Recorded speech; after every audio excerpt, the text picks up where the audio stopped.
Ladies and gentlemen, we're just about to go live.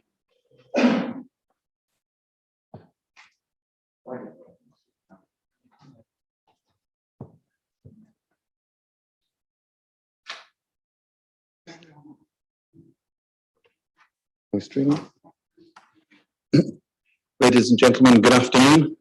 My name is Councillor Nigel Wilkinson, and I will be chairing this meeting of the Western Area Planning Subcommittee. To my left is Jane Dale for Legal and Secretarial, and on my right, Tony Deavy, Planning Officer. For those here in the meeting, could I ask you, when moving around the chamber or within County Hall complex, to remember to wear face masks at all times and regularly sanitise your hands, following the one-way system and maintaining social distancing, please. Could I also ask you to wear your mask unless speaking today? We will be using Zoom system with some officers and other participants joining via Zoom. Please check if you're on Zoom that your mobile phones are switched on to silent to avoid background noise. And please press mute when not speaking. Arrangements for dealing with planning applications are as follows. Each application will begin with an officer's summary and update. Items involving attendance by the public will be dealt with first, and speakers are restricted to 3 minutes with a warning when 30 seconds remain. Any councillor not on the subcommittee who has requested to speak will also be given 3 minutes.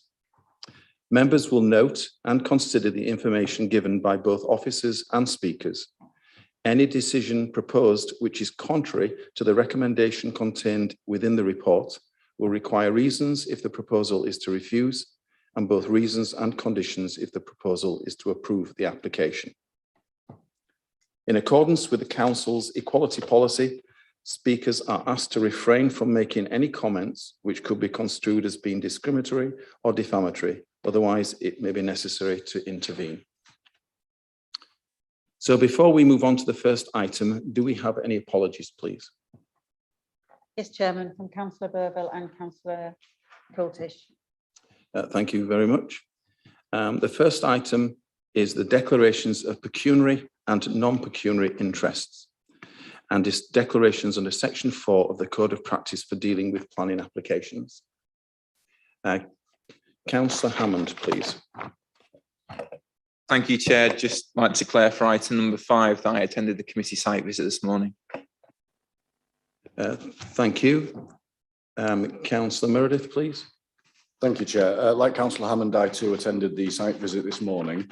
I've also had contact previously from objectors plural, including the speaker here today in objection.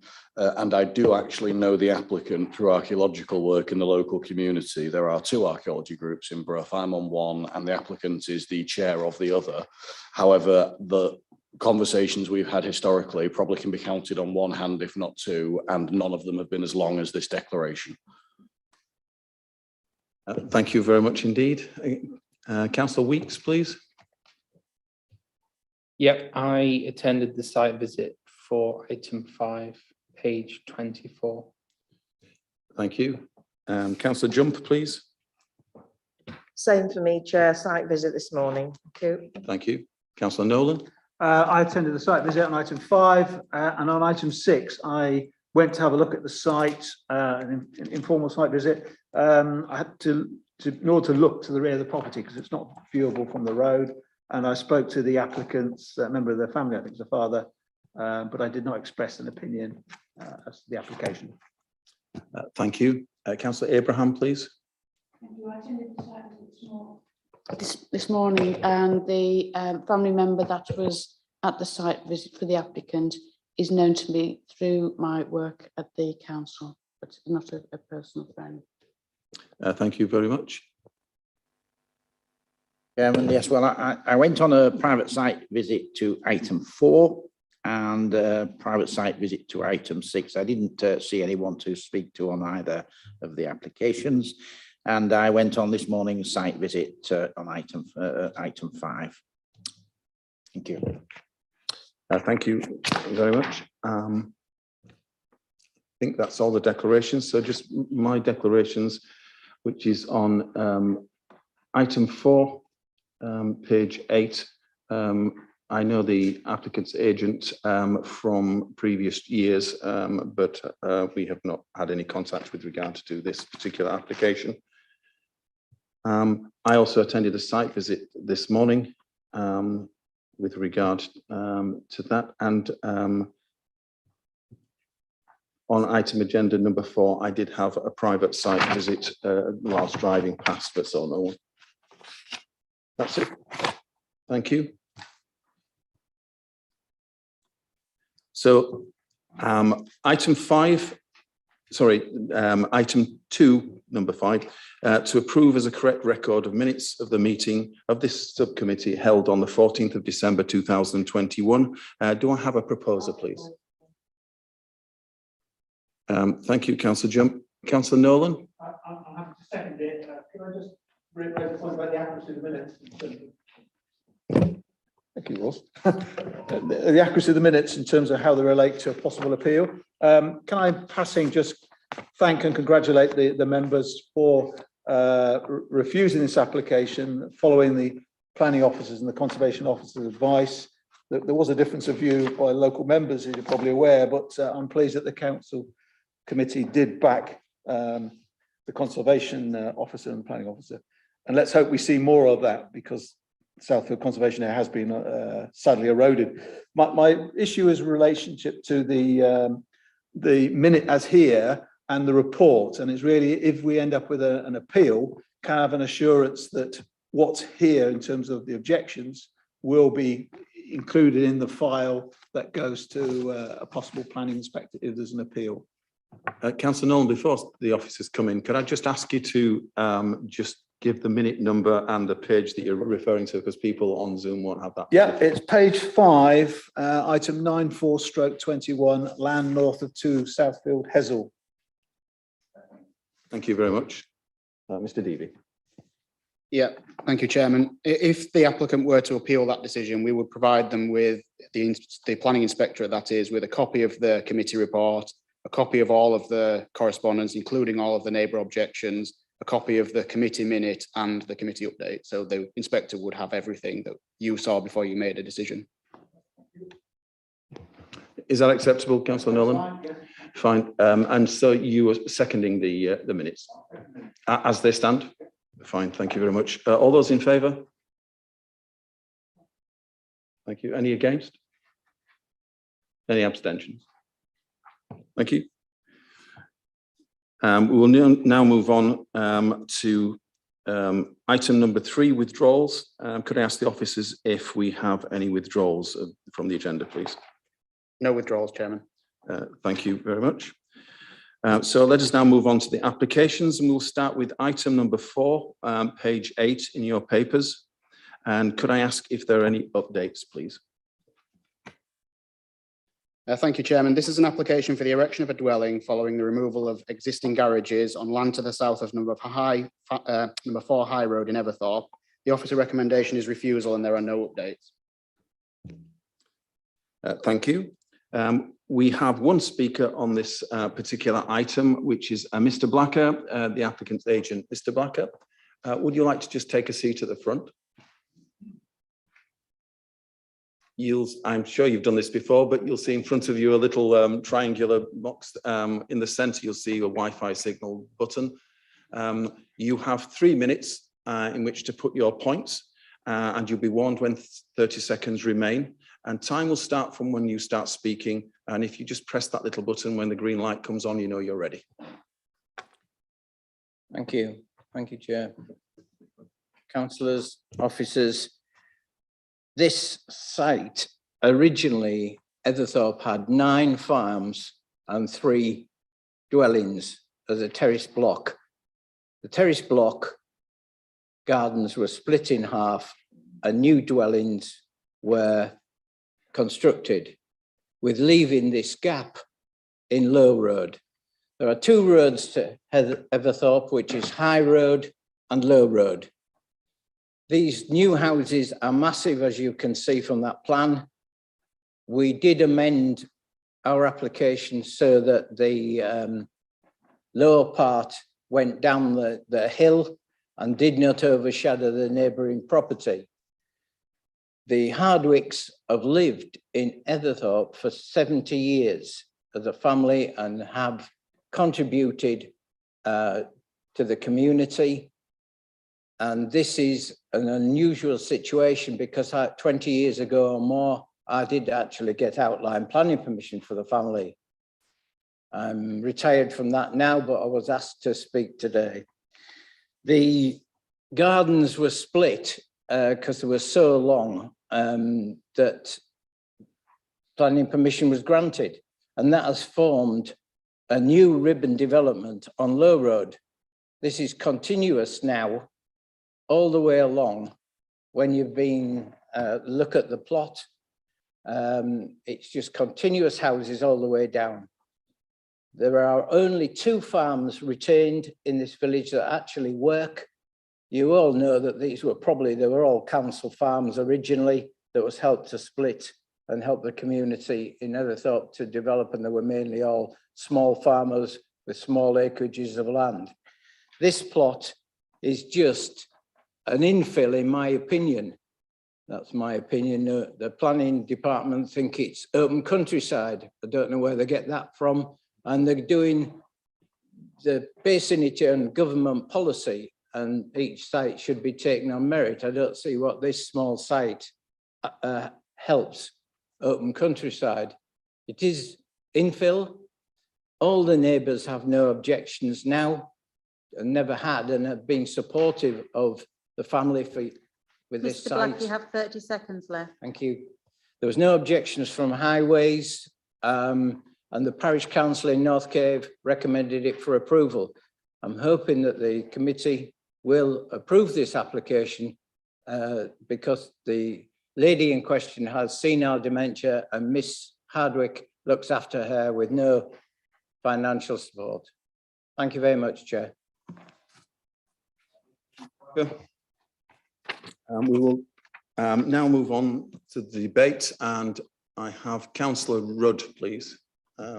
Normally, and Councillor, sorry, I'm not sure who jumped in first. The local councillor is. I'm the neighbouring councillor, Chair. Say again? I'm the neighbouring councillor, so I'm happy to let Councillor Rudd go in first. Okay. Thank you. Councillor Rudd, please. Well, as I've already declared, I did have a private site visit here, and quite frankly, I agree with the speaker. This is infill, complete and utter infill. And it will certainly help the street scene of this particular area. Basically, I can't see any problem with this at all. We tend to, over the years that I've been on planning, we've tended to allow the odd development in an area where there's some dwellings. Open countryside, I agree, I can't see it in practically anyway, because there's houses at either side. So I don't really see any problem here, and I would like to move approval without further ado. Thank you.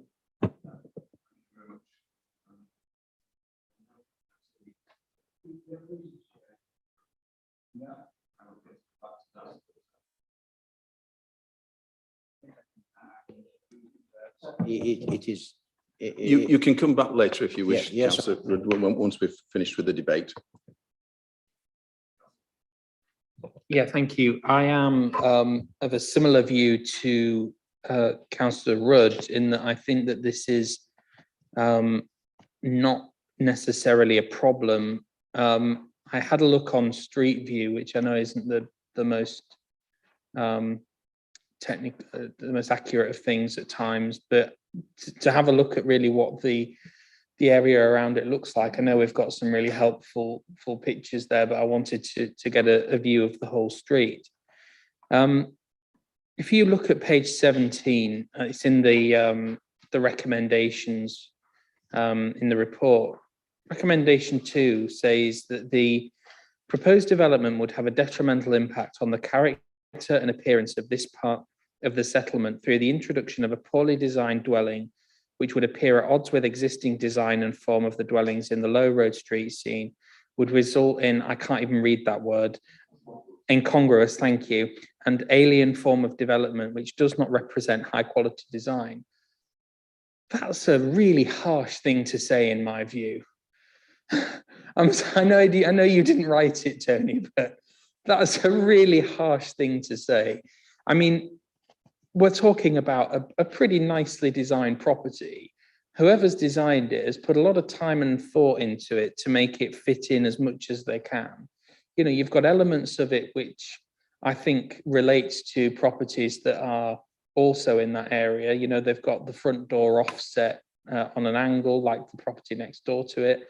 They've set it back so it's in line, or at least as much in line as it can be with the other houses.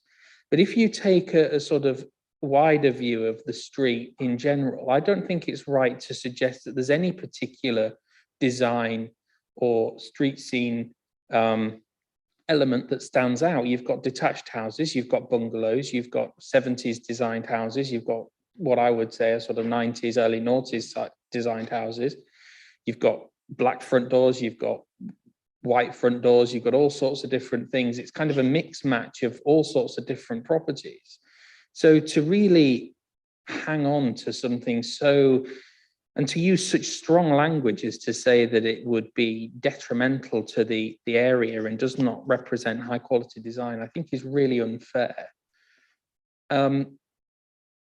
I would probably suggest that for those that are for the benefit of those that are maybe against this at the moment, that we go for a site visit to have a look at the street in its entirety.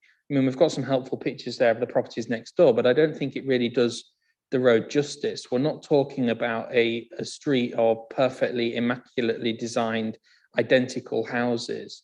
You know, we're not talking about this being smack bang in the center of a load of 18th century farmhouses or whatever. There is a real mixed match of stuff here. So to kind of throw this application out on the basis of it not having a detrimental impact seems pretty unfair. I don't have a problem with the application at all. I think it's a nice house utilizing a piece of land that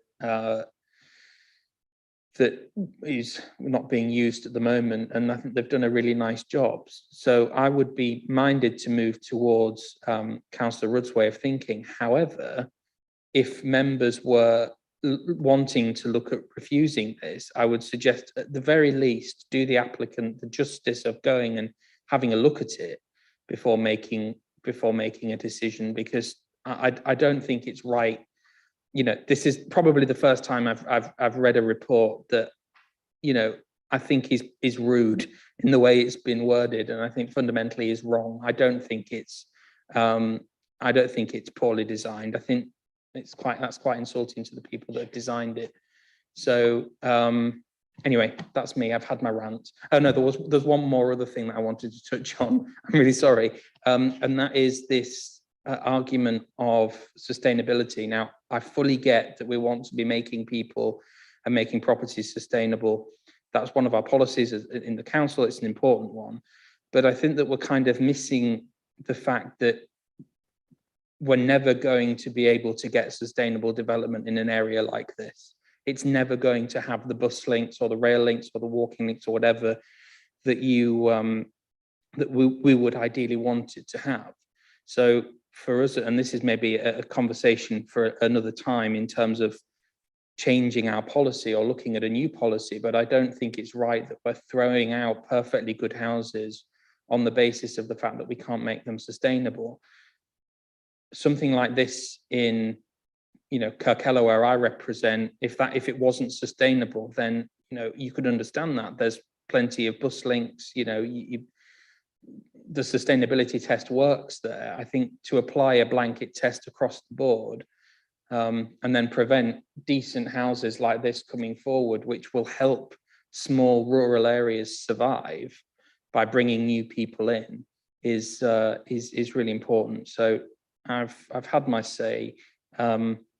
If you look like you're going to, if you want to refuse it, I think you should at least do the applicant the courtesy of going and having a look at the street in full because I think that's a really sensible idea. Okay, thank you. Councillor Weeks, you didn't actually commit to seconding the proposal, but you said you were supporting it. So could I ask, are you seconding No. it? You're not. Fine, thank No. you. Next on my list is Councillor Hammond, please. Thank you, Chair. I think the first thing to look at with applications, or any application, not just this one, is obviously the principle of the application. Now, in our report before us, the officer's recommendation is for refusal because they don't believe that the principle of this application is acceptable. Now, the reason for that, as I'm sure everyone knows here, is because little hamlets like Everthorpe in our local plan are classed as open countryside. They don't exist in planning terms. Now, I don't agree with, as someone who represents many little hamlets in his ward, I don't agree with that part of our local plan, but that's not for discussion today. But my personal view is that, as the applicant's agent said, each planning application should be judged on its individual merits. I think on occasion, if the individual application is correct for the local area and fits in with the local area, and the socio and economic benefits of the application benefit the area, that we can sometimes approve applications against policy. And I think, as Councillor Weeks said, it's important that we do that on occasion in our smaller hamlets when the application is right for that hamlet to keep them sustainable. The issue for me falls into the officer's report where it says that then officers not entirely satisfied that the application in this case is suitable to the local area and therefore respectful to the local area. And I don't know Everthorpe. I've never been to Everthorpe in my life. I don't know what the village is like, except from the few pictures I've seen before me today. So whilst I have absolutely no issue with the principles of this development, if the development is suitable to the local area, I'm not comfortable supporting it right now in committee when I've not seen the local area that it's being proposed to be built in. So I'm actually going to second Councillor Weeks' proposal for a site visit, because for me, I'd like to see the area first, make sure the house is acceptable for the area before making my final decision on whether I want to approve it or refuse it. Thank you, Chair. Councillor Nolan, please. Thank you, Chair. I mean, there were two things that Councillor Weeks referred to. One was whether it's an alien form of development. I think he said that was a bit rude. Well, perhaps it is, but what we can't do is take an argument about whether it's an alien form of development and then use that as a reason to ignore the fact that it's contrary to policy. And I took the issue as really being, I mean, on section 1.4, it says, the site may not be isolated given it's close to other properties. However, the principle of development regards a settlement strategy would not be acceptable because it's classified as in the open countryside, even though it's surrounded by houses. The reason it's treated as an open countryside is because we all know there's a lack of facilities, very poor public transport. It means inevitably anybody living there will need a car to get around. And that's why we have those policies in place. And if you also go on to 1.5, it makes the point, there's no special circumstances to justify the provision of a speculative market dwelling. And that's what this is, it's a speculative market dwelling. And it fails to accord all the policies. I mean, I have some sympathy with site visit. I think the one we had today was useful because the plans were confusing and we had to go and have a look, particularly because of the amenity issue for the neighbour. And that was important. That item's still to come up. I think in this instance, though, whether we have a site visit or not is not going to change the policy issue. The policy issue is contrary. And no matter how you might feel it blends in, and yes, if this was Kirkella or Hessel, we'd be saying yes to it. But that's because it's a designated settlement area. This is not. It's not about the dwelling, it's about the policies that try to steer development away from the open countryside. So I don't really see an argument for a site visit because I think we'll still be sitting here saying this is contrary to policy. And we might say, yes, it blends in, and certainly at the photos, it does seem to blend in. So I think the officers have probably slightly over-egged it on 1.6 and caused offence to Councillor Weeks by being rude. So I would actually delete 1.6 because it's over-egging. There's strong enough reasons to refuse this on the 1.4, 1.5 because it's contrary to the settlement policy. So I you know, I do feel if we're not consistent, I mean, I know every application is not judged on its own merits, but if we start allowing developments in the open countryside in policy terms, then we're going to start seeing others coming forward. And you'll see someone else in Everthorpe coming up saying, well, you granted that one. Why can't I have one? And you just end up driving a coach and horses through your own policy. The time to consider these things, like the small settlements that Councillor Hammond referred to, is when we come to look at the council's policies. That's when you look to change them, and maybe you make them more sustainable. Maybe you do allow, and I think there has been a little bit of leeway given to enabling the odd development in some of these isolated settlements. That's what you do, is you change the policy. What you don't do is give permission to a development which you might think, yeah, it looks okay, but is still contrary to the policy. And I'm surprised in a way that it doesn't actually say at the end of this report, if committee is minded to approve it, it should actually be a reference to strategic, because it's contrary to policy. However, it's not for me to write the reports. But, you know, it's very clear in black and white here as to why we're being asked to refuse it. And it's not about the design, even though that's crept in, it's about it being contrary to policy. So I will be voting, I think there's a proposal for a site visit, I think, or refusal, I'm not too sure, but I will be supporting it. Sorry, there's either approval or the site visit, I wasn't too clear, but I would be going for refusal as per the officer's recommendation. So are you proposing refusal? Unless there's anything on the table, I would propose refusal for the reasons given in the officer's report. Okay, thank you. Chairman, can I just clarify? I didn't actually hear a proposal for a site visit. I honestly didn't make it clear enough. I'm sorry. So I would you have propose a site proposed, visit. yeah. Could I, before we move on with the debate, can I just bring in Mr. Davies so he can actually address some of the comments? Thank you, Chairman. As officers of the council and as members of the planning committee, you are required, and we are required, to make decisions in accordance with the development plan unless material considerations indicate otherwise. And this report sets out quite clearly how this development is contrary to policy. You've quite rightly said that the correct forum for changing the policy isn't the planning committee, it would be the review of the local plan. And we have policies that we need to make development decisions in accordance with, and those policies indicate that Everthorpe isn't a sustainable location for a dwelling, even though it might be an infill, and we acknowledge in the report that it is infilling a gap between two existing properties. In terms of the design issues, obviously design is a subjective matter, and it sounds from what Councillor Nolan was saying as though he didn't agree with the design reason for refusal, even though he moved the reasons for refusal. If you didn't agree with that second reason for refusal, I think Councillor Nolan was correct that we do have sufficient grounds alone to refuse it on reason for refusal 1, which is the principle of development in the countryside.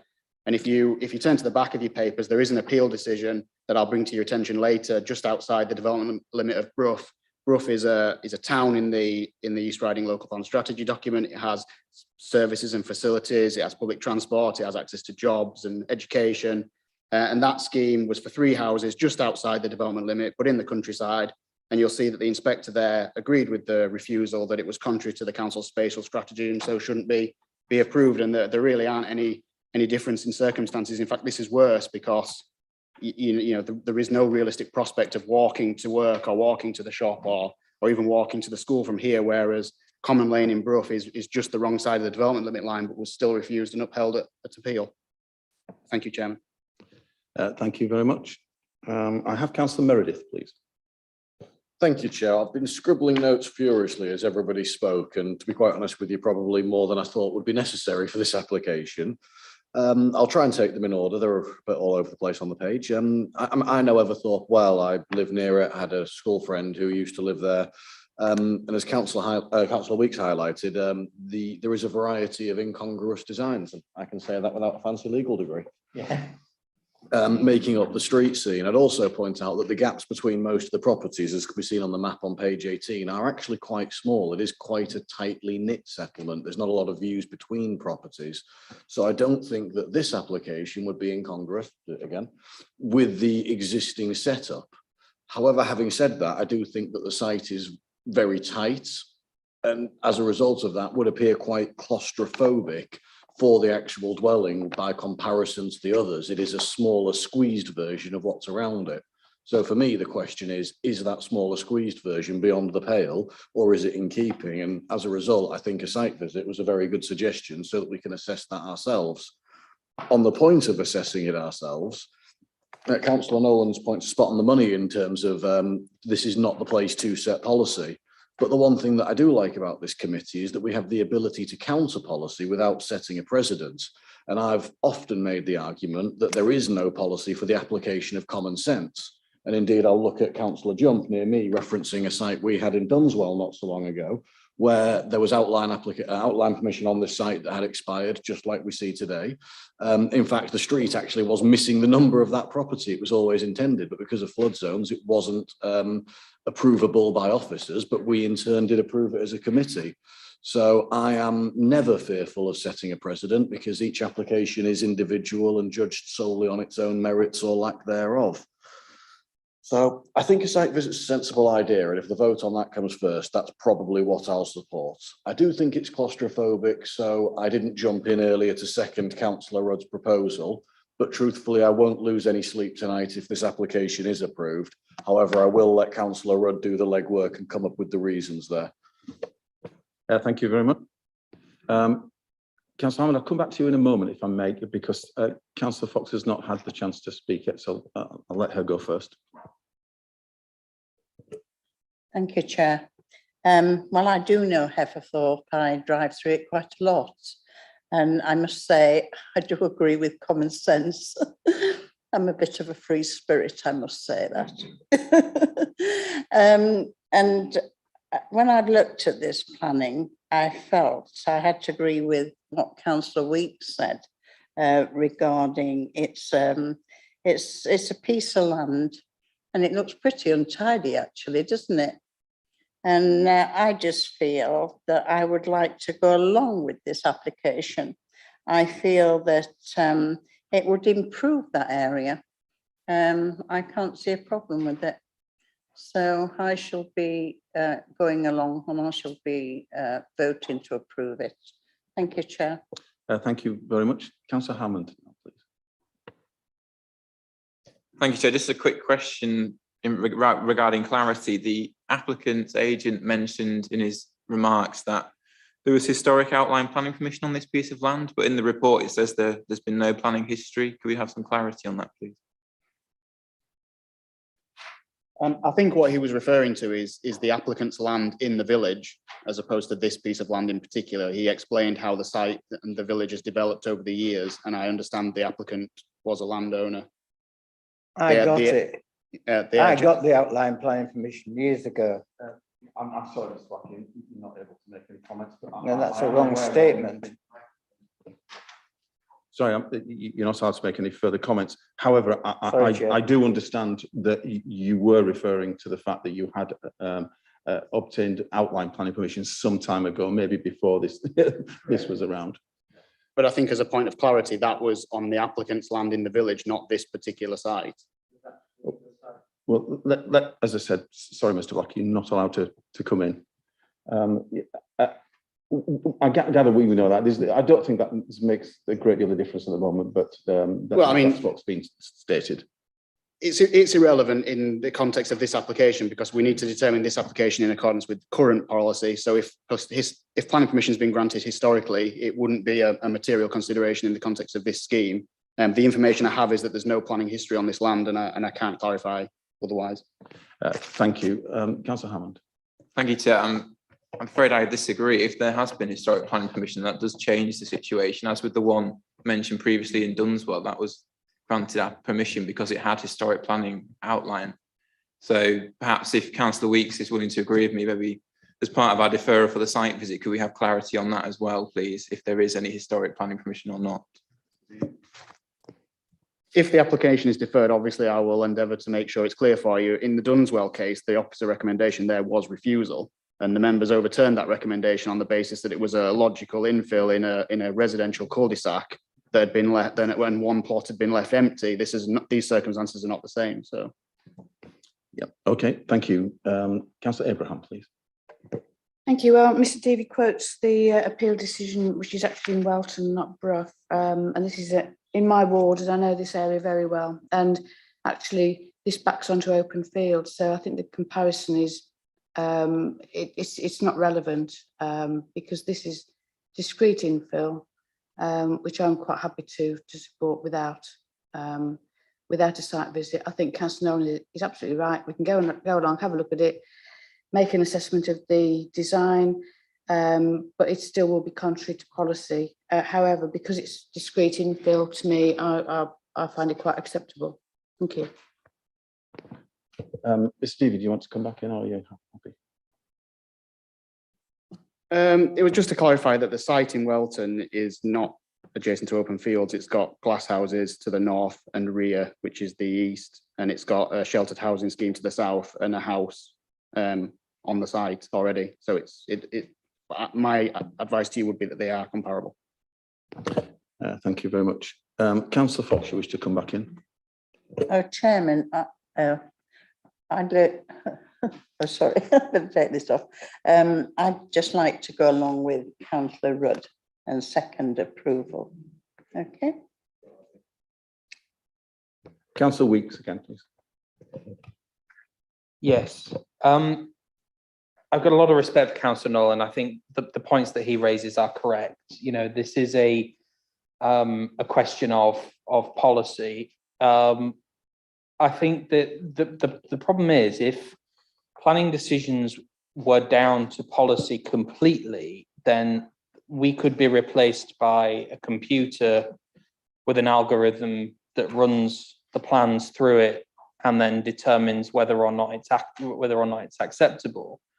I think the very purpose of the committee is for us, like in situations like this, to apply that filter of common sense and say, yes, maybe it does depart from policy, and we can be very clear in what we're saying now. It's recorded to YouTube probably forever, that the decision that we make today will in no way set a precedent for a future development in this area.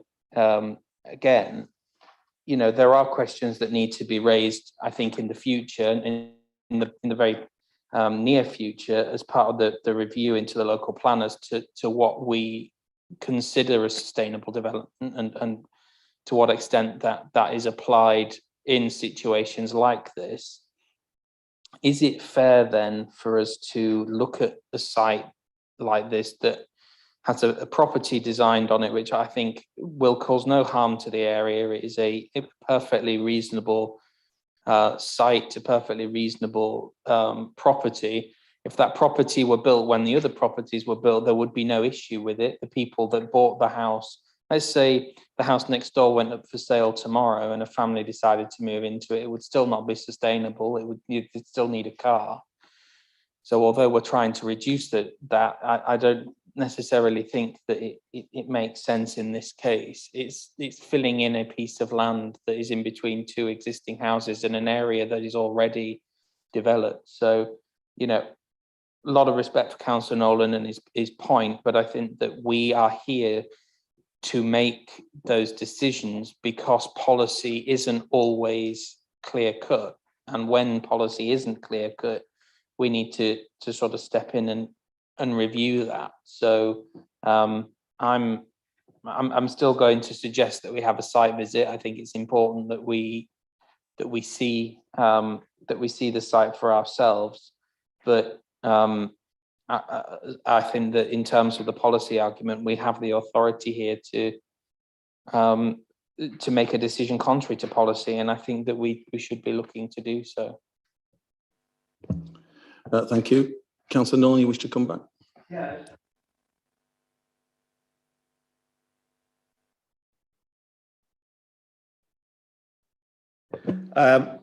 There's reference to, I think Councillor Weeks said that, you know, people along there would not look askance at it. But I noticed that in the report, both the neighbours on either side are objecting to this application. And I think if we are to approve it, we're actually going against the officer's advice, we're going against our policies, and we're ignoring their objections, and we're looking to approve it. And I just feels a little bit going out on a limb. Yes, we have the right to use common sense, I think, is being referred, but I think it has to be based on policy, not just on whim. But if members are minded to go for a site visit particularly to look at whether it's cramped and things, and that helps them make a decision. I don't object to that. I was just questioning whether it would change the policy issue, which it won't. But, you know, but if members really want to have a site visit before they finally make a decision, then so be it. Thank you. Councillor Meredith. Thank you, Chair. I think something probably needs saying that hasn't yet been touched on, and that's vitality, specifically of our smaller settlements and with relation to starter homes and the ability to downsize.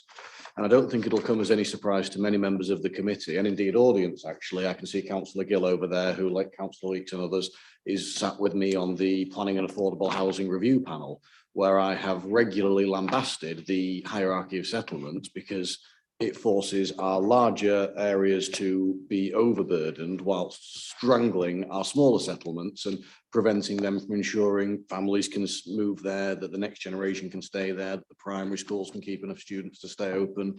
So I do think that our hierarchy of settlements is something of a cudgel rather than the scalpel it perhaps should be, and that it overburdens some while strangles others. What we have here is a hamlet between two villages, and I think it's probably worth noting, actually, that whilst it's not lit, I'll grant you that, and it's not necessarily entirely paved for footpaths, it is technically within walking distance of shops, schools, cafes, a doctor's surgery, and I think perhaps most importantly, pubs. So whilst it may not be considered sustainable, I'd argue, again, using the application of common sense, that it is. And that what we have here is a smaller home that there is a dearth of within the East Riding. So again, I do see merits to this application. I see contradictions with policy, but I see merits to the application before us. And the vitality of our smaller settlements is something that hasn't really been touched on in the debate so far, but I believed worthy of merit and therefore mention. Thank you, Chair. Thank you very much. I think we've had a good open debate. I'll just... Oh, I'm sorry. I do apologise, Councillor Jump. I thought you'd already been in twice. I'm quiet for once. Totally torn on this, but one thing, if we do vote to approve this, will it be going up to strategic planning? At the moment, it hasn't been stated that it is, but I'm sure that's down to officers to decide.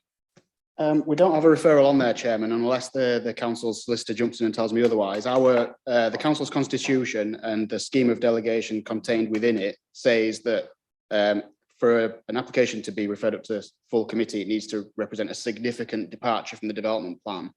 And I think the report sets out for you why we've considered this to be contrary to policy, but to refer to it as being a significant departure when there are other houses all around it, we didn't think it was. So if you were to approve it today, and we have not got a committee referral on there. Thank you. Thank you. Councillor Abraham, do you want to jump in? Yeah, can I just confirm the views of the neighbours, because Councillor Nolan said that there's objections from neighbours, but at 7.12, 7.12, however you say it, it's referring to the fact that it's no longer projecting forward of neighbouring properties, so this concern has therefore been adequately addressed. Does that mean that objections from neighbours have been lifted? Those objections, I can answer that before Mr. Deavy jumps in, as those objections were written before. The officers had negotiated the change within that. Thank you. Within the projection forward. Thank you. Do you want to add anything, or is that? No, that covers it, Chair. And I think they objected to the plans as originally submitted. The plans were amended. They haven't since written to say, thank you, we no longer object, but their primary concerns were the fact that it projected forward of them and would have been overbearing and overshadowing. And we feel that those issues have been addressed with the amended plans. We now have no further ones. I'll just I've made a few notes which I was going to bring. First of all, it is difficult for me. I know this area very well indeed. It is difficult for me to actually look at this and say it's open countryside. It does fall within the parish boundaries of North Cave. So the fact that it is a group of houses, it's difficult for me to agree that it's in the open countryside. But I understand why that terminology is used. We've already dealt with the neighbouring bit with the changes. So I'll move on to sustainability. And again, I think this has already been covered quite substantially by Councillor Meredith, but I struggle with the fact that this is within, whether or not it's got some pavements or not is irrelevant. The fact is, it's within very easy walking distance of 2 villages, and certainly within easy walking distance of a school, which is literally just off this map, just down the bottom. And you can actually see on the map on page 19, South Cave and North Cave is even closer. So I'm struggling to see that it's not sustainable, because those are very big and sustainable villages. In fact, they're getting bigger as we talk. So that worries me. As to the use of the sustainability because you've got to use a car, and that really gets a problem from me, because I don't know anybody who doesn't use a car right now.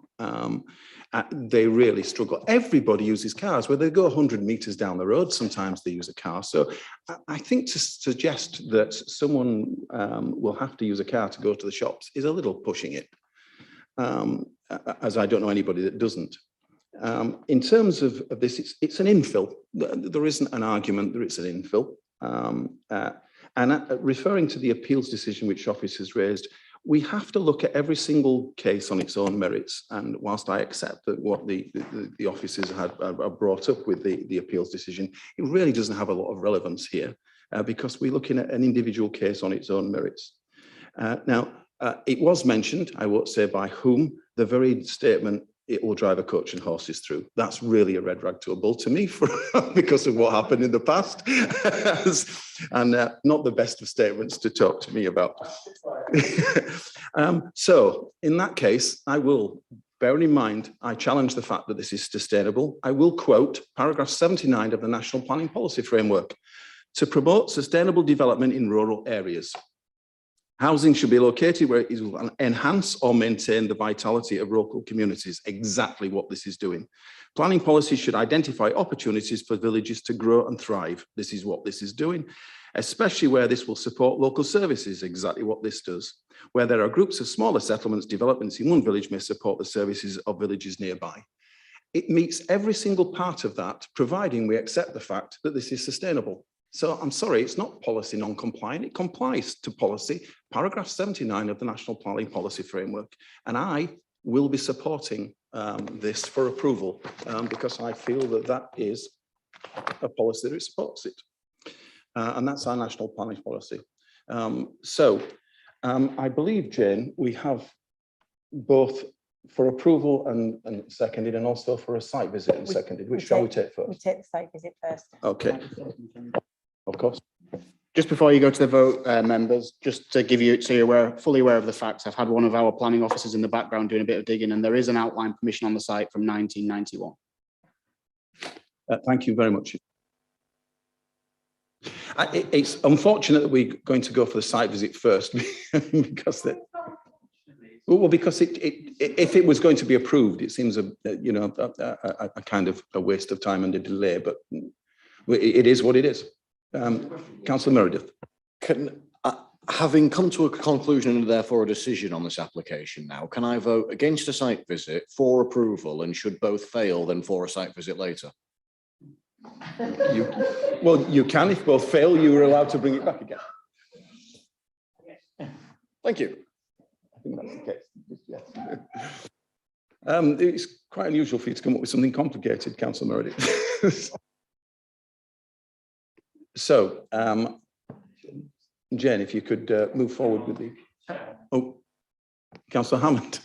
I'm, in light of that additional information, I'm quite satisfied to withdraw my second for the site visit if Councillor Weeks is happy to as well. Yes. Excellent. But okay. we need to know the reasons for approval. We do, which would have been my next stage had we not be going to there. So could we move on to Councillor Rudd, and just could you come with the reasons and Yes. conditions, please? Yes.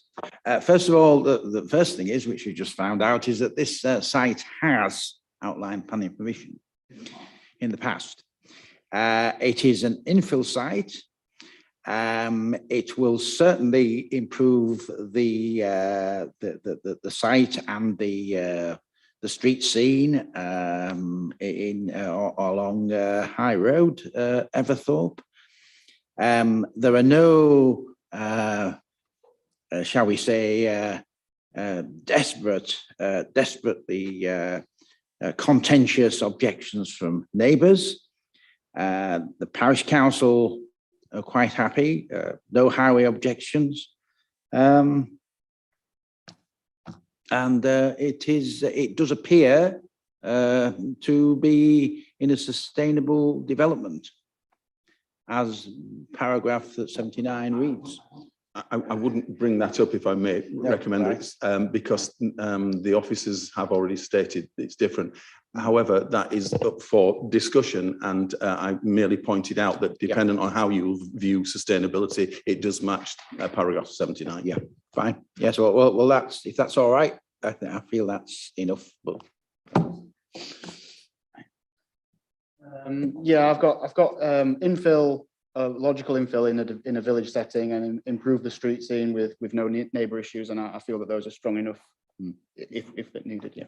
Councillor Hammond.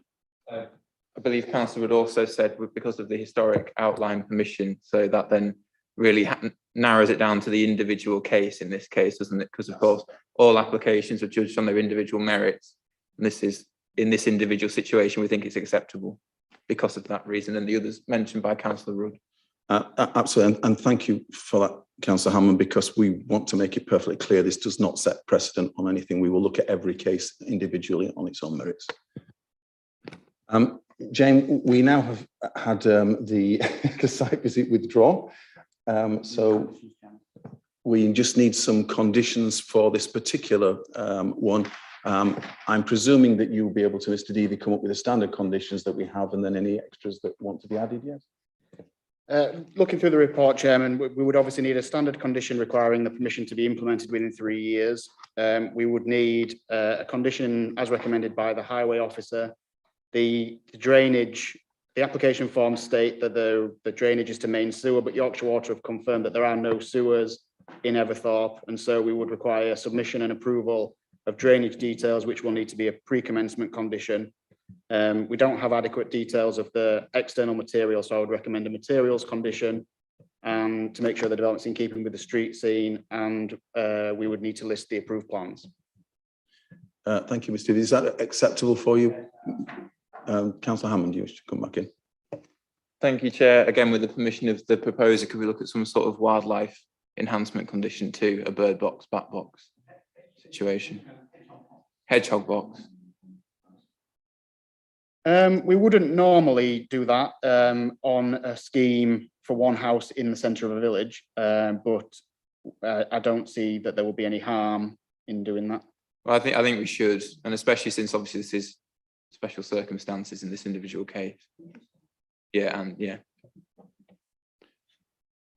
Thank you, Councillor Hammond. Before we actually move on further, could I just pose the question that we are doing this, should we decide to vote, because I'm not suggesting that we all will, should we decide to vote for this to approve it, we put Mr. Deavy as officer on the spot with regard to conditions, and there may be something that he wishes to put in future once he's actually sat down and had a chance to look at this. Could I maybe suggest that we propose that we defer this for approval, subject to the conditions being listed by the officers? Would that be a sensible thing to do, Mr. Deavy, or not? That's absolutely fine, Chairman. I can't think of any other conditions that would be necessary to make this acceptable. I've specified a time limit, a highways condition, a drainage condition, which would need to be pre-commencement, materials, which would need to be above damp-proof cost. So that's not a pre-commencement condition. You've asked for some wildlife enhancement, which is reasonable and is in accordance with planning policy, albeit we wouldn't normally ask for it for a development of this scale. So, but it is reasonable, so we can put that on and approve plans. I can't think of anything else you would need, Chair. Okay, in that case, we don't need to do that. So forgive me, we will just continue as we are. Councillor Rudd. And that I think Mr. Deavy is professional enough to know. Oh, I'm not suggesting otherwise. I didn't want to put Mr. Deavy on the spot and he misses one thing out. All right, fine.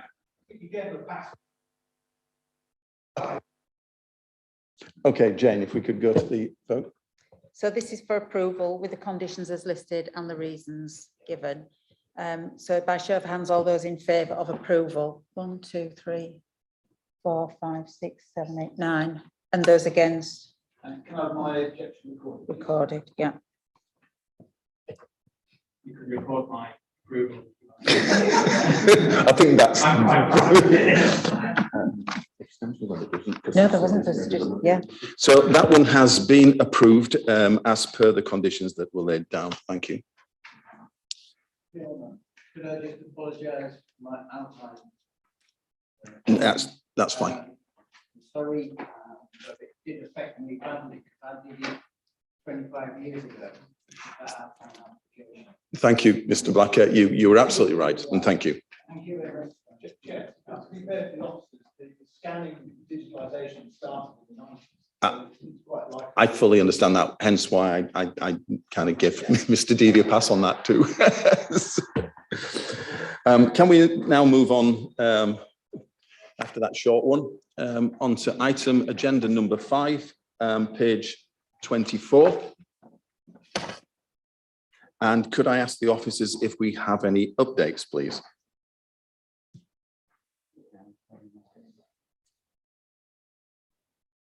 Don't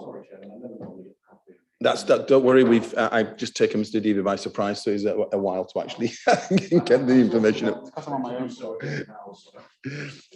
He doesn't have Keith here to help him, you see.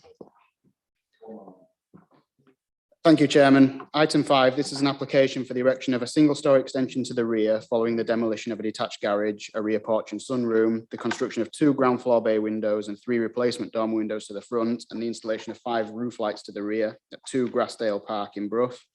The application was subject to a site visit this morning, which I trust was useful.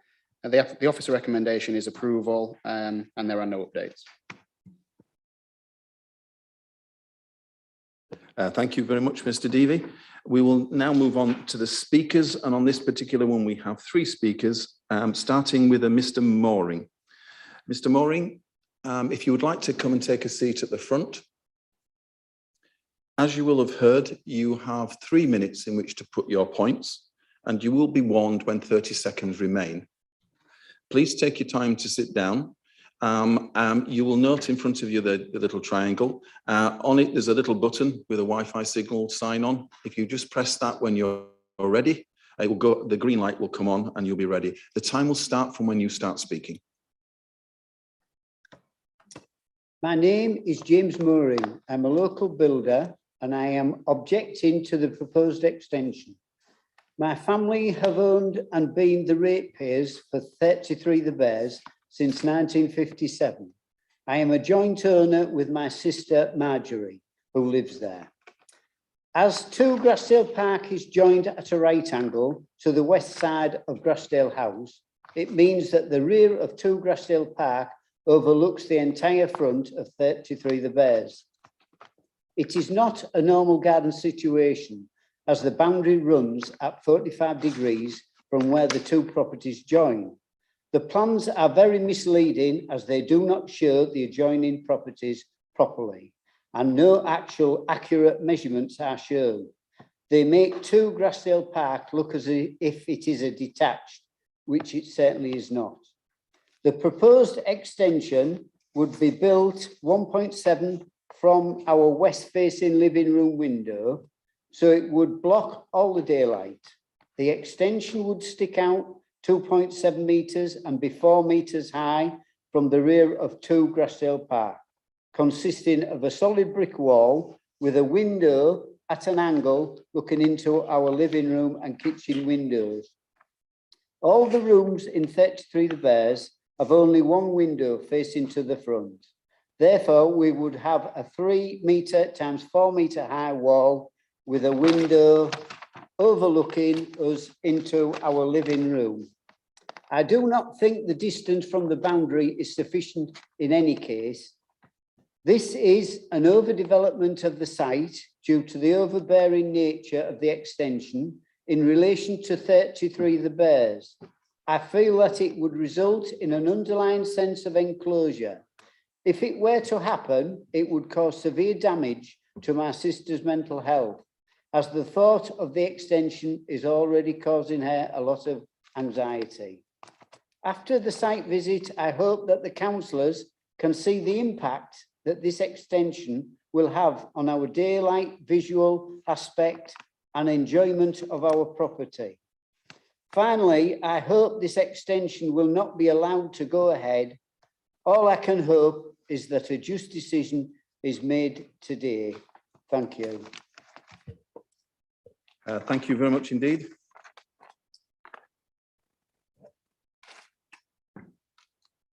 We'll now move on to the second speaker, which is Mr. Traynor. Mr. Traynor, are you there? Are you on Yes, Zoom? mate, thank you. Excellent. Thank you, Mr. Traynor. As you've heard, you have 3 minutes in which to put your points, and you will be warned when 30 seconds remain. And time will start from when you start speaking. Hi. Well, firstly, I just want to thank you all for popping over this morning. I'm sure it really helps to try to get a visual of the site, and hopefully it became apparent that the design of the proposed extension has been done out of respect for the neighbour in regards to the chamfering of the corner. As you know, the window of the neighbour is currently obscured, so the outlook is already pretty dim with the conservatory opposite. Now we've chamfered the proposed extension in order to allow maximum lighting into that window, and reduces the enclosure of the space more than it actually has existing. So yeah, I mean, hopefully, as you saw, it will make better use of that area of garden for our client. And as you see, I just hope that you realise that we've designed this with respect for the neighbour, and yeah, I hope you see fit to approve it. Thank you. Thank you very much indeed, Mr. Traynor. We will now move on to the final speaker, which is Councillor Gill. Councillor Gill, you obviously have done this before, but just to reiterate for those watching, you have 3 minutes in which to put your points, with a warning at 30 seconds, and time will start from when you start speaking. Yeah, thank you, Chair. Good afternoon, councillors and officers. I'm here in support of 2 objectors that live in the main building. Mr. Mooring has just spoken. We're actually really speaking on behalf of the person that resides there, which is Ms. Mooring, who is elderly and can't be with us today talking with this. But I felt that it was worthy of bringing towards the before the committee, because whilst it's unusual, I think maybe after the site visit, you probably find it's not complicated. We've got a traditional house that was built quite some years ago, then got converted into flats. And then someone's taken off residence of what was originally a snooker room, added a sunroom in recent years. And it's easy probably for you to perceive that because the sunroom was there, just coming out a little bit more with another extension is not really much more than there already. Mr. Mooring and Ms. Mooring actually did object to that sunroom, but found they legally couldn't do anything about it. And that already has a bit of a overbearing on the view from the lounge window. And, you know, once again, makes this corner very cramped indeed. You can see on that picture there, really, that where the extension is going to come out further than that, it's going to come out more to halfway across the lounge window. I must point out, this is the only lounge window. It's not like there are other windows in the building where light comes in. The officer's report does recognise that there would be an increase, likely increase in enclosure and loss of light to the east facing window of number 33. But they do say that they weren't expected to be significant. But is it significant? That's a matter of opinion, and that's why we're all here today.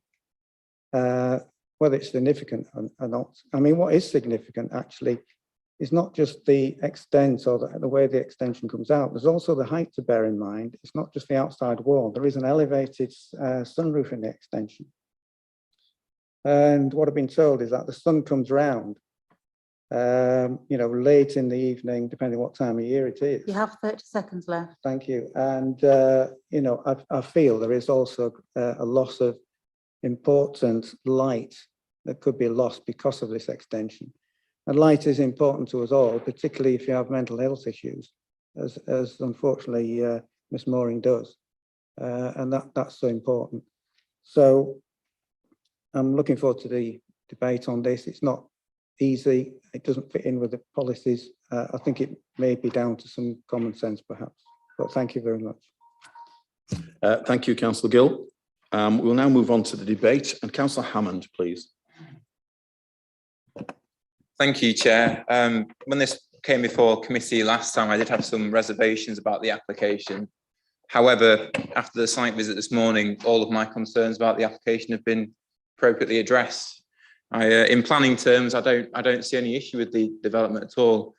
I think in terms of residential amenity, I don't think it will damage the residential amenity of the neighbouring properties. In fact, if anything, I think it will probably improve them by creating a greater distance between the living room window and any extension. I think it will improve the appearance of the property. And I also think the big thing here that members need to consider is that the majority of this application, in particular the extension, can be done by permitted development rights anyway. So it can be done with or without planning permission. And of course, as in many cases, it's often better to make sure we get the planning permission to make sure it's the right kind of development. So for me, I'm quite happy with the application. The site visit today I thought was really good and really clarified the situation for me. The only thing I'd ask perhaps is in the aims of the protecting conservation area and making sure the appearance of the building is spot on, could we make sure that in the materials condition we have the appropriate wording to get the same brick pattern of the existing buildings as part of the extension? I think that would be good for the conservation area. So the main building, yes, and the current extension has the same brick pattern, I believe. So I'm happy to move approval, Chair, in line with officers' recommendations on this one. Thank you very much, Councillor Hammond. Councillor Rudd, please. Thank you, Mr. Chairman. Well, I would like to second this. I was pleased to go on the site visit because I did actually have a private site visit when the application originally came to committee, but of course I only really saw it from the front. And it's difficult to park down there, of course, as well, and I was mindful of that. So very happy to second it. I think really Councillor Hammond has gone through the main points about it. I honestly think this will improve the living conditions of Mr. Mooring. I have great sympathy for his sister's problem with this and the banging and the knocking and things will go on. But let's be frank about it. If we don't give this permission, you know, the applicant can, as Councillor Hammond says, do this development under permitted development rights.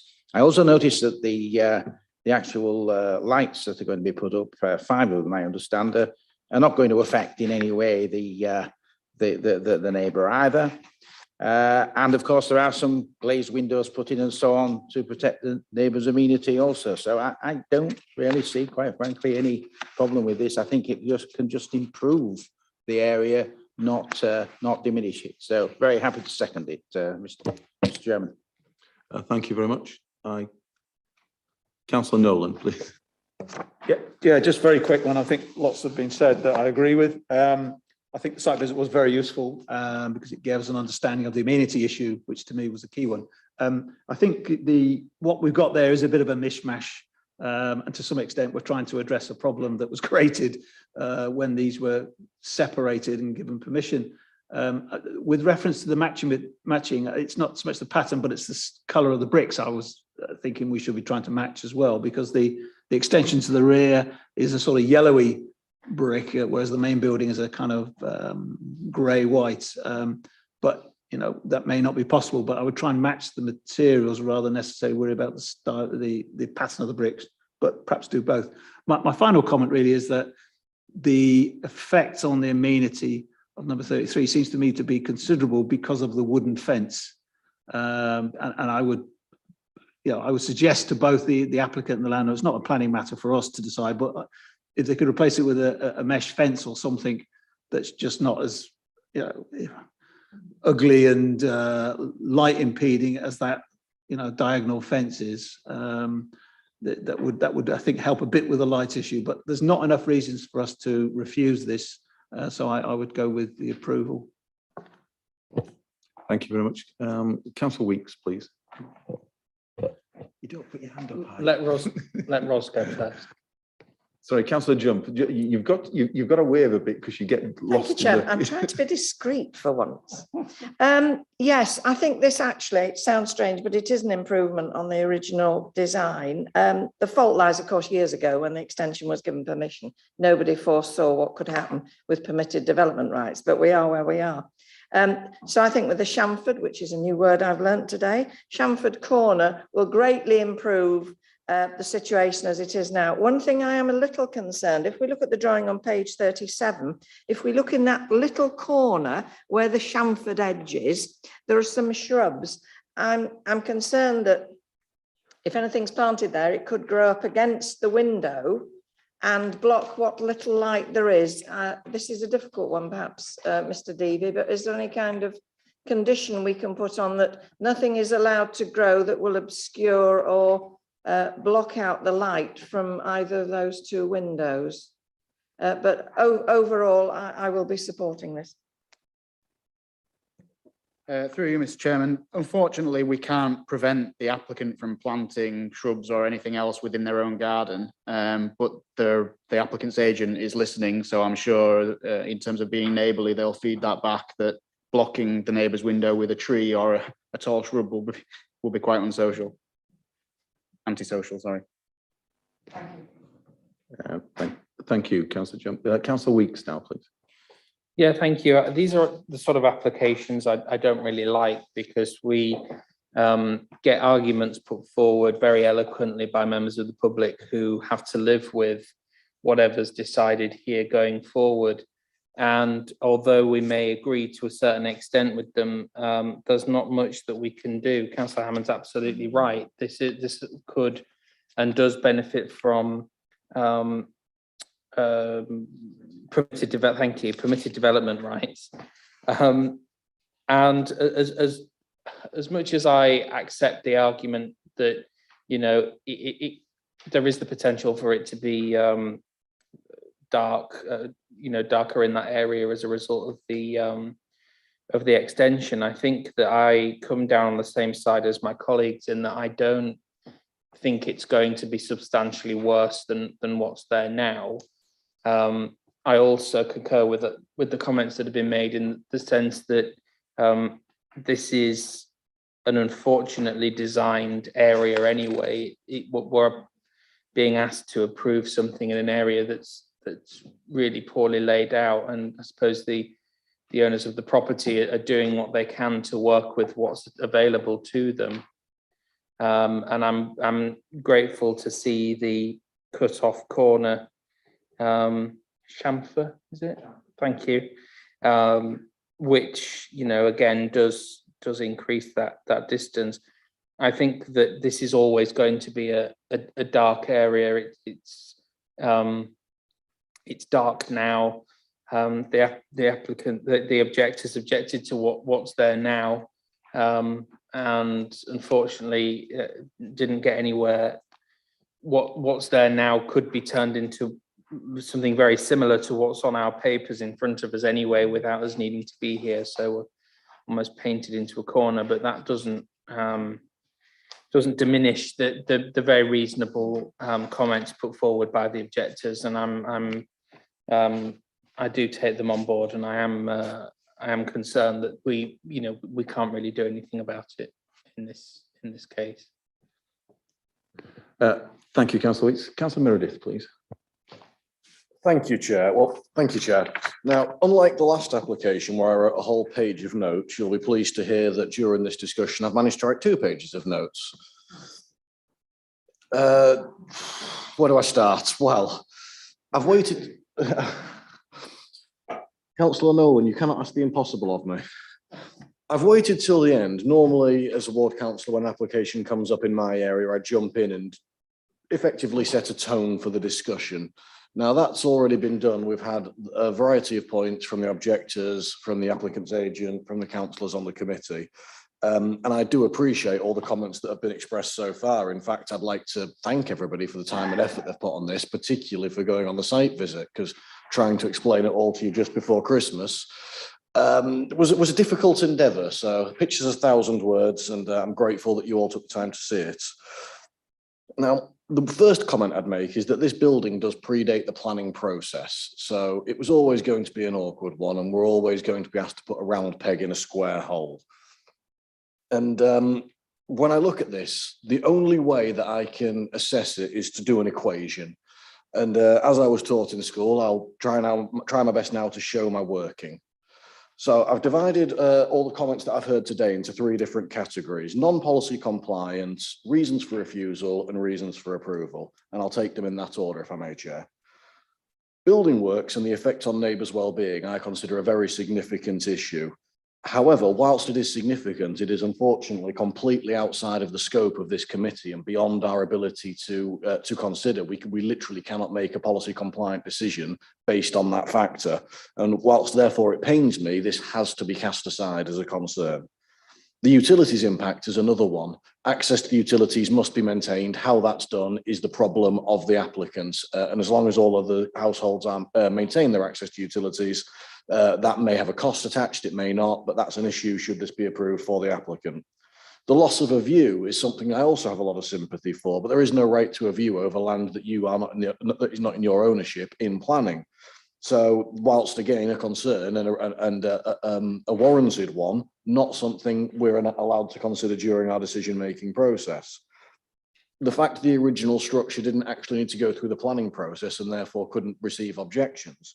Also hugely frustrating because it does set out structure now, and most of what is proposed will be replacing that. There's actually very little new development to be taking place, which in turn means the overdevelopment arguments is somewhat undermined because the actual increase in the size of the property is marginal, it's minimal. However, having said all that, if I move on to the reasons for refusal, Mr. Mooring very eloquently described, and Councillor Gill supporting him, on the issue of residential amenity, specifically overbearing and an undue sense of enclosure. And that is an argument that I do think has some merit. I think that's something that we do need to consider and we do need to measure before we vote. On the reasons for approval, this is 8 inches too tall for permitted developments. It's been mentioned by a number of councillors so far. Now, theoretically, if this was to be proposed 8 inches lower, it could be built without the need for planning approval, without the ability for neighbours to object, and it could be built 12 inches wider as well. It could go out to 3 metres. Therefore, it could actually be more impactful on the overbearing nature, more impactful on the potential to impact light than the current proposal actually is. And furthermore, it would remove our ability to properly condition not only materials, but design, like the layout of the brickwork, to have it in keeping with the current existing property. So to suggest that this is an awkward one is probably going to be the understatement of today's meeting. Now, I've also been told in the conversations I've had with the objector, who I declared at the beginning of this meeting, that the lounge window is the only window, but it's the only window for what is a very large room, 7 metres by 5. So that, to me, does not suggest that a lot of light is getting in.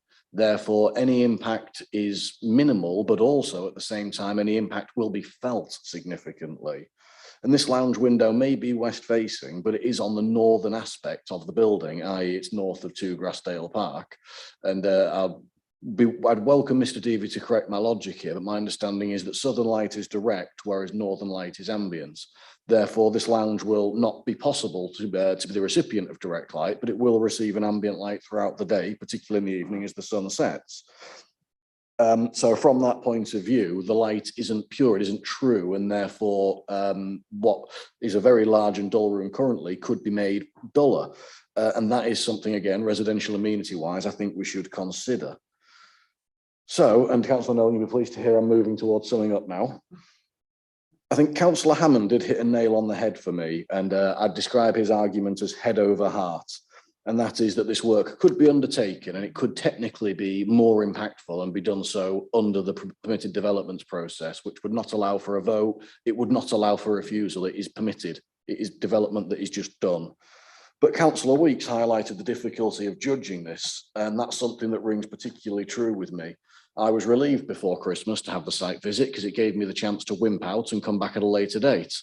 Unfortunately, that respite was brief and has now expired, and I'm now sat before you again being asked to come to a decision. And truth be told, I still haven't come to one. I think I've abstained on this committee 5 times in my 7 years of membership, and I honestly believe I might be doing the same again today, especially based on the discussions I've heard with many councillors expressing support for the application.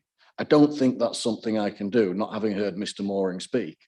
However, to recommend refusal based on the very reasonable comments my colleagues here have made also seems beyond the pale. And I suppose this was a very roundabout way of saying that I have considered this application multiple times and in great detail, and I cannot find an appropriate recommendation that I see as an acceptable solution. I very much hope all of you can, and I very much hope you've all listened to me and given it the same consideration I've tried to. Thank you. Thank you very much. I don't think we've got anybody else who wants to come in, so I'll just add my bit. I agree with just about everything everyone said on this particular one. I think some of the major areas are that a substantial amount of this building would be able to be built under permitted development anyway. So I think we have to take that into consideration, that we would lose control over anything that we decided to put on. The Shamford corner of this particular area, which has been done to assist the light, has a glazed window in, which will be obscure glass, so it's not overlooking. I take on board that the fence was rather oppressive, given the nature of where it is.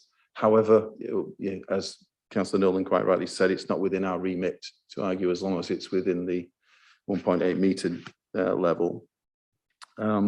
So I've looked at this and thought that with the help of officers, this design has come up to about the best that I think they can do. With hindsight, this was before the planning procedure. Now you know why we have planning, because I don't think anyone would have allowed all of these very strange things to happen when this building was originally developed and had just bits added on here and there. It's quite surprising how the design is. But we are where we are, and I believe that I can do no other than support this application, support the officers. So do we have a correct? Yes, Chairman.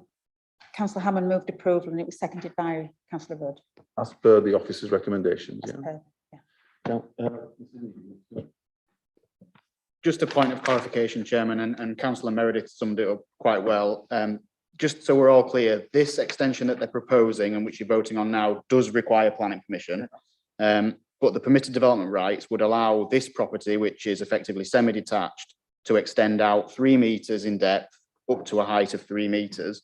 The projection of this extension is less than 3, so it complies in terms of its projection outwards, but the height slightly exceeds 3 metres. So if they were to bring the height down slightly, and you saw the site levels when we're on site, so if they bring the height down slightly, they could do this extension with a reduced height without planning permission. But what you're voting on today does require planning permission, just for clarity.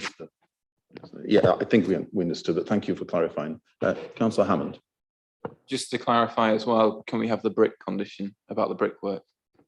Absolutely, yeah. What we would expect with the condition as drafted is that the extension would match the materials in terms of the brick colour and texture that it's attached to. But when we were on site today, we did see the brick pattern, which was not your traditional stretcher bond. So we can amend the condition to refer to the brick pattern on the existing house to make sure it is of a high quality. Thank you very much indeed. Oh, Councillor Meredith. If I may, Chairman, I did use old money. My dad was a typewriter mechanic. I said if it was 8 inches lower, it could be 12 inches wider. Just for translation purposes, if it was 20 centimetres lower, it could be 30 centimetres wider. And then it would still be eligible for permitted developments, which is 10% wider than is currently proposed as well. If you'd like that as a fraction, I can also do that, Chair. I think we're fine with that. Thank you very much, Councillor Meredith. So, given those facts, could you Yes, so go for to the vote, approval please, with the Jane? amendment to condition 2 regarding the matching brick pattern. Yeah. So all those in favour of approval? 1, 2, 3, 4, 5, 6, 7, 8, 9. And those against? Any abstentions? Thank you. So that has been approved. Thank you very much, in line with the recommendations that were put forward. So thank you for that. If we could now move on to item agenda number 6, page 38 in your papers. And could I ask the officers if we have any updates, please?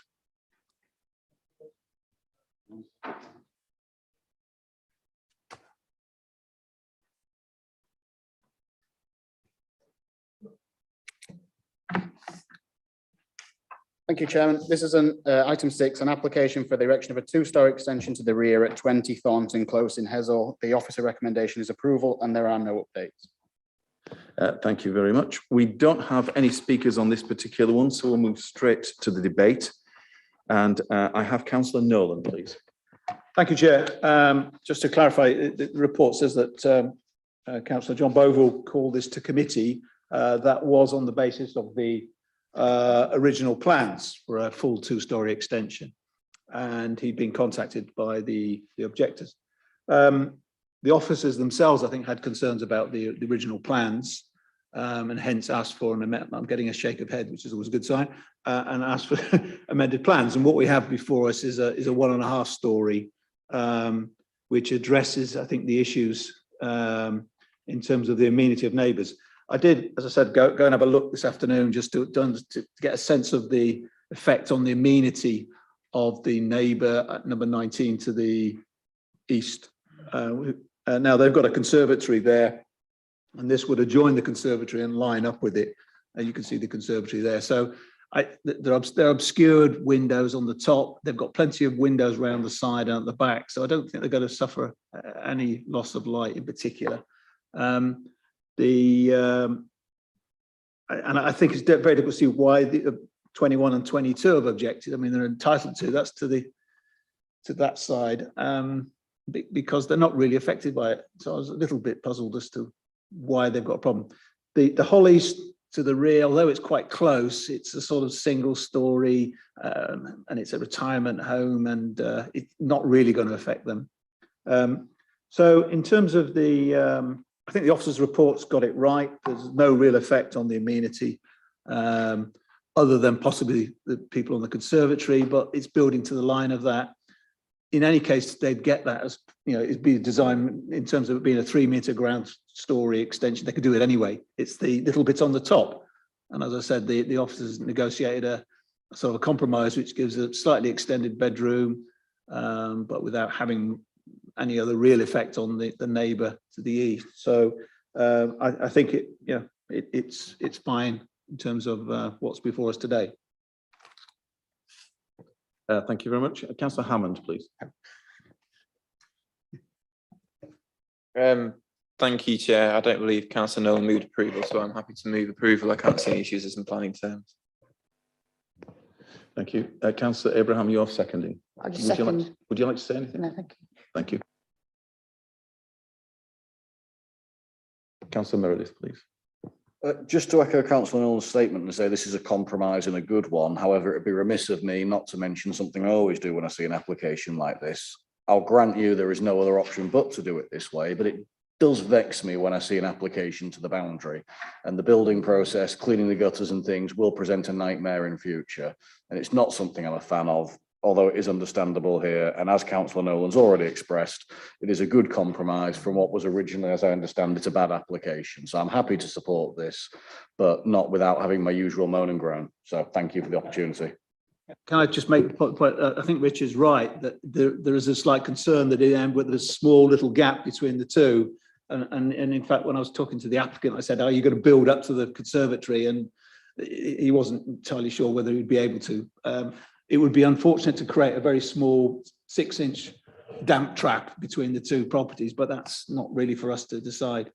So I agree with the point he's making. It'd be better to build up to it. Yes, I can understand your point. I suppose it's the shoes on the other foot as well. Why did the conservatory go right up to the boundary? Yes, but you can then turn around to the neighbour and say that you can't do it because I've already done it. Is there anybody else wish to make any comments? We've had a proposal that's correctly seconded. For approval, yeah. Yeah, I've got nothing further to say, so shall we go to the vote? So all those in favour of approval as recommended? 1, 2, 3, 4, 5, 6, 10. So that has been approved as per the.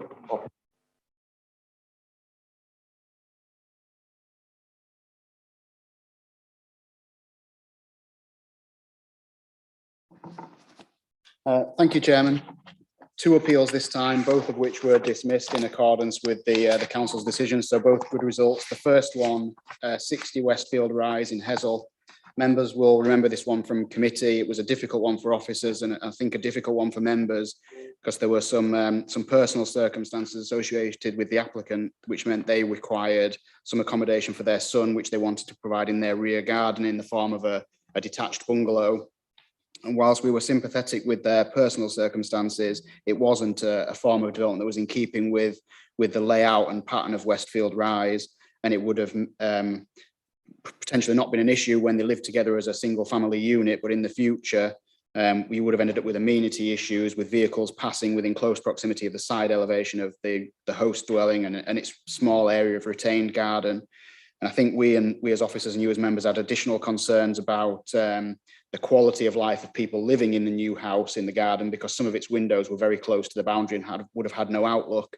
And the inspector agreed with us on all points, except for the quality of life of the occupiers of the new bungalow. They felt that, yes, some of the windows would have a poor outlook, but they would have some other windows that would have a good outlook over their own garden. And so that they overall, the new house would have provided a satisfactory living environment. So the appeal was dismissed on area character, layout and pattern of development, area character, the living conditions of the occupiers of the existing dwelling because of noise and disturbance from vehicles passing their house and garden, and inadequate parking for both the existing and proposed houses. So the right decision, albeit, like I say, a difficult one for us and you to contend with. And if there's no questions on that one, the second appeal, 7B, was a scheme refused under officer delegated powers at Calvemore 59 Common Lane in Welton. Members will know Common Lane. We visited it recently on a committee site visit. It's within Welton Parish, but effectively an extension of the settlement of Brough. The housing down there, with the exception of the new Beals development, is linear in character. Beals, the housing development at Beals has been built on the former glass houses and warehouse packaging plant, I think, for the growers business. But the housing, generally speaking, fronts the road on the front of the plot, and they have big back gardens. Calvemore is towards the south of the lane, well, not to the south of the lane, but to the south of the ribbon of development that's at the northern end of Common Lane. It has a sheltered housing scheme to the south, some glass housing around it, and it's sort of and it's got a very big back garden. And we refused this one on the basis of A, it being outside the development limit and so contrary to the spatial strategy in the local plan, and B, harmful to the character of the area because Common Lane is very much linear. We were 50-50 on this one at appeal because obviously Brough is a very sustainable location. You could walk from this property quite easily into the settlement to the nearby bus stop, but it is contrary to the local plan, and the inspector agreed with us that the development plan application should be determined in accordance with the development plan, and so refused the application on the basis that it was contrary to the spatial strategy. So dismissed the appeal on the basis it was contrary to the spatial strategy and also harmful to the pattern of development in the area. There was a secondary issue. This was an outline application, so they provided us with some indicative plans showing how the site would be laid out, but effectively it was open for the reserve matters to determine how that would work. And one of those reserve matters was access. But the only realistic way to get into this site was through a narrow gap between Calvemore and the neighbouring property to the north. And the inspector agreed with us that traffic to 3 new houses going through this narrow gap between 2 existing properties would be harmful in terms of noise and disturbance. So we won the appeal on both points. We do, as a point of note, we have refused another application on this site for 1 house in the back garden. So it'll be interesting to see, and that's now appeal also. So it'll be interesting to see what an inspector makes of that, because the principal development issue is the same. It's contrary to the spatial strategy, but traffic to one house, coming and going of cars to 1 house, it will be much less than 3. And if you think about occupiers, visitors and potential deliveries, etc. I suspect it will be a lot less harmful, but we did include the same reason for refusal about passage of traffic past the host dwelling and the neighbouring property. So we'll see what comes of that one in due course. Thank you, Chairman. Thank you very much. We do have Councillor Nolan put your hand up. You. Yeah, it's Mr. David glided very quickly on from the one in Hessel, which I just wanted to draw attention to on page 55, item 2.2.